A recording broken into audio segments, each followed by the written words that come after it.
O dia começou como qualquer outro, o sol nascia calmo sobre o horizonte, o vento passava leve pelas tendas, os rebanhos se espalhavam pelos campos, e dentro da maior propriedade daquela região, um homem agradecia a Deus em silêncio. Nada indicava que em poucas horas tudo o que ele construiu durante uma vida inteira seria arrancado sem aviso. Nenhuma guerra se aproximava, nenhum inimigo cercava suas terras, nenhuma doença ameaçava sua família. Mesmo assim, aquele seria o pior dia da história de um ser humano.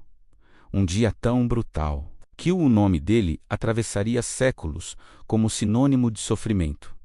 Esse homem se chamava Jó.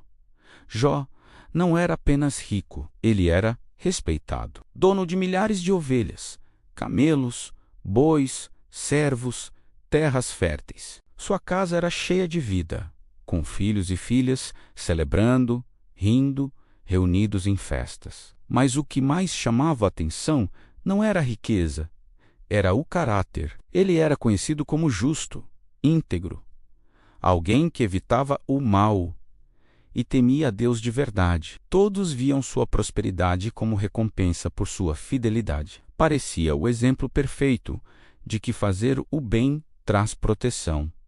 Parecia, porque a história de Jó provaria que a realidade pode ser muito mais dura do que qualquer lógica humana. Enquanto a vida seguia tranquila na terra, algo invisível acontecia. Uma cena no mundo espiritual.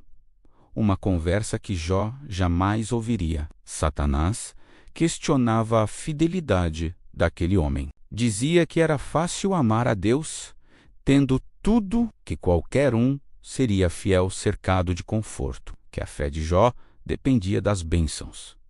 E então veio a permissão, não para matar, mas para testar, para tirar, para ver o que sobraria quando tudo desaparecesse. O que ninguém imaginava era a velocidade com que isso aconteceria. Jó estava cuidando dos negócios quando o primeiro mensageiro chegou correndo. Ofegante, desesperado, seus bois e jumentas foram roubados, os servos mortos. Só eu escapei. Antes que ele terminasse a frase, outro chegou. Fogo caiu do céu, queimou as ovelhas. Tudo virou cinza. Logo em seguida, um terceiro. Os camelos foram levados, mas servos mortos. Não dava tempo de respirar. Cada notícia era pior que a anterior, como se o mundo estivesse desmoronando pedaço por pedaço.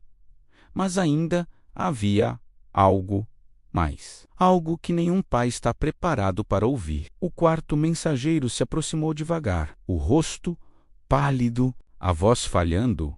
Seus filhos estavam reunidos. Quando um vento forte atingiu a casa, o teto caiu. Nenhum sobreviveu.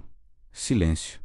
Não restou nada. Em poucas horas, o homem mais rico da região virou um homem sem posses. O pai orgulhoso virou pai sem filhos. O senhor de terras virou alguém sozinho no meio do vazio. Tudo, absolutamente tudo, perdido no mesmo dia, sem aviso, sem explicação, sem sentido. Qualquer pessoa gritaria, amaldiçoaria, culparia Deus, questionaria a justiça. Mas Jó fez algo inesperado. Ele rasgou suas roupas, caiu de joelhos e adorou, disse: Eu voltarei. O Senhor deu, o Senhor tirou. Bendito seja o nome do Senhor. Não era frieza, era dor profunda, misturada com fé. Ele chorava, mas não se revoltava. Sentia o peso esmagando o peito, mas se recusava a abandonar sua confiança. E isso tornava o sofrimento ainda mais impressionante. Porque perder bens é difícil. Perder filhos é devastador. E ainda assim, ele não negou sua fé. Mas o teste não tinha acabado. Como se não bastasse a perda externa, o próprio corpo de Jó foi atingido. Feridas dolorosas surgiram da cabeça aos pés. Chagas inflamadas, coceira insuportável, ele se sentava nas cinzas raspando a pele com cacos de cerâmica para aliviar a dor. O homem respeitado virou alguém irreconhecível, doente, fraco, isolado. Até a esposa, cansada de tanto sofrimento, disse: amaldiçoa teu Deus e morre. Era o fundo do poço, quando até quem está ao seu lado perde a esperança. Então vieram os amigos. No começo ficaram em silêncio, chocados com o estado dele. Mas depois começaram as acusações. Diziam que aquilo só podia ser castigo, que ele devia ter pecado escondido, que ninguém sofre assim, sendo justo. Tentavam explicar o inexplicável com teorias frias.